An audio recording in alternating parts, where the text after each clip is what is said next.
শ্রদ্ধার সবচেয়ে বড় পরীক্ষা। प्रेम प्रभु का बरस रहा है पीले अमृत प्यासे। এক মায়ের সংকল্প। রোজ বড় বড়াই করতে, ঢোল পিটিয়ে বেড়াতে যে আমাদের গুরুজি এটা করে দেন, আমাদের গুরুজি ওটা করে দেন। তিনি তো স্বয়ং ভগবান, তিনি সবকিছু করতে পারেন। তবে তোমাদের ঘর কেন করে দেননি? কেন তোমরা এক দু পয়সার জন্য ঘুরে ঘুরে বেড়াও? এক পিতার যন্ত্রণা।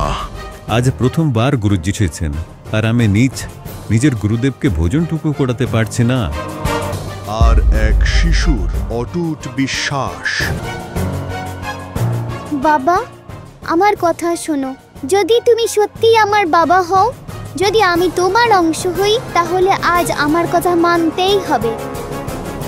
के बातें सुन ले सूखे हुए दरख्तों की, लेता है भगवान परीक्षा सबसे प्यारे भक्तों की। দেখুন আমাদের বিশেষ কার্যক্রম সমস্ত সৎলোক আশ্রমে 9 জুন সন্ধ্যা 7:30 এবং আমাদের সোশ্যাল মিডিয়া প্ল্যাটফর্মে ইউটিউব চ্যানেল সন্ত রামপালজি বাংলা সৎসঙ্গ এবং ফেসবুক পেজ সন্ত রামপালজি বাংলা সৎসঙ্গে। আরে সম্মান ঘরে আছো?